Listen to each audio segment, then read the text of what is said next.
Welcome to the Fundability Report.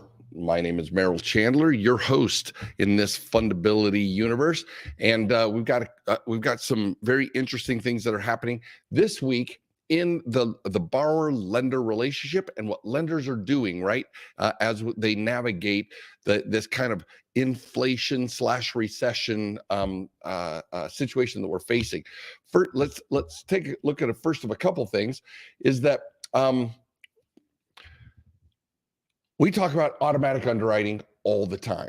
Automatic underwriting is, it creates a near effortless, non-biased, non-prejudiced way to evaluate borrower data in order to create approvals, right? And so it adds so much more credibility to because they're looking at numbers rather than people color of skin, where they live, how much, et cetera. So with automatic underwriting comes data, and financial data is being shared more and more and more. There are more and more what are called third-party applications, like Mint, for example.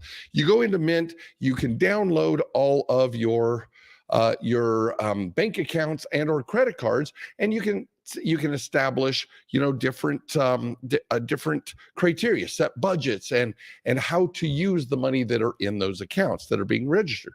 Well, it's what's called API, electronic connections are made from Mint to your bank.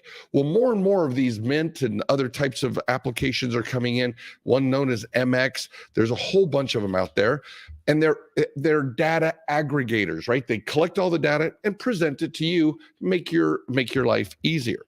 Problem is, one of the challenges they're facing, it's not new, but one of the challenges that they're facing is that there are sophisticated hackers who are able to look at the pipeline between your bank and this app and filter or attempt to grab the data as it goes. Now, encryption systems are designed to create, to stop this, and encryption keys. There's a lot of very powerful technology to protect your privacy.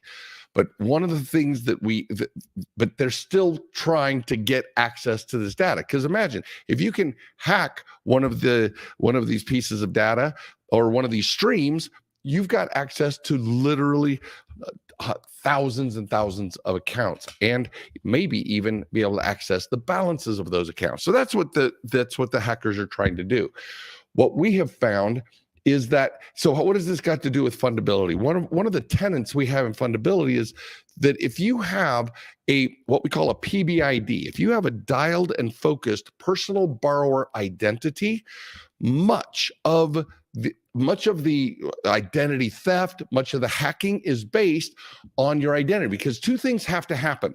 Let's say they were able to capture your identity information that these hackers were able to get by whatever means, the Equifax data breach, the T-Mobile data breach, and any of the data breaches that have occurred out there, they collect data. But the data is not what is precarious in and of itself.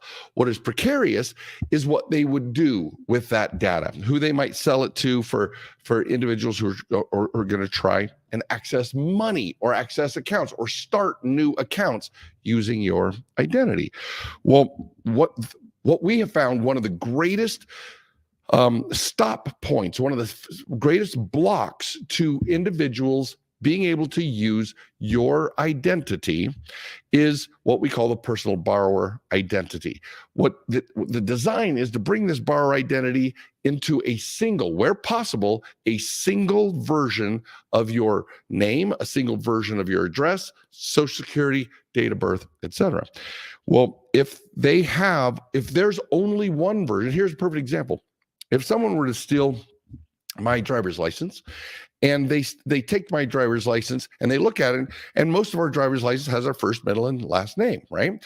If they tried, but my personal borrower identity, the identity that every financial institution knows me by, is Merrill R. Chandler, right? Well, if you if someone were to steal my ID offline, one of these pipelines between Mint or any other account and any data aggregator in the banks, they might try and sell my identity as it is, Merrill, full name, full middle initial Chandler.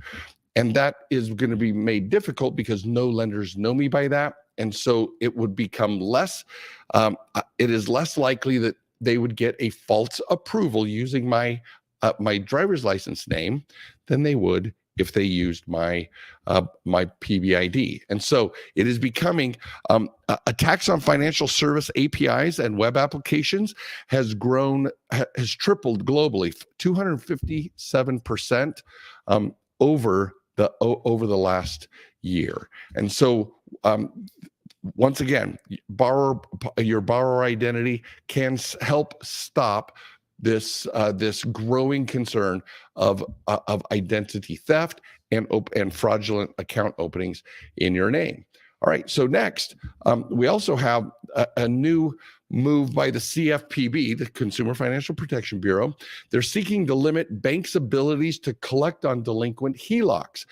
One of the things that they're saying that financial relationships are different, even if it's held with the same institution, because some banks have wanted to go back and say, I'm going to collect money out of the customer's checking account to pay the payment for the HELOC.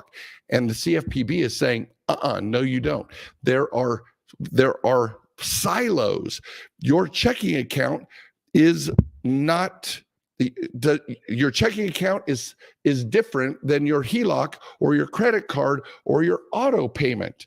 You don't get to rob Peter to pay Paul, right? Without authorization of the borrower. So they're putting significant stops to being able to rob other accounts if you're at the same bank. So that's very interesting play on behalf of the thing. So, and the final thing is that there's been small banks have basically created a consortium. It's new in 2022, a new consortium for small banks to be able to upgrade their tech, because most small banks are behind. For a perfect example, many credit unions and small community banks still use FICO 542 for many of their loans when we're all the way up to FICO 10. So that's just an example of not being able to keep up with the innovations that are happening in application software, onboarding software, client software, and FICO scoring software. So we want to make sure, so these are all happening now, and this consortium probably should have seen it coming, right? Everybody wants to automate and update and innovate. And so that's so we'll be watching that as that continues to unfold. This is Merrill Chandler, the author and finisher of the Fundability Report. We will see you on the inside.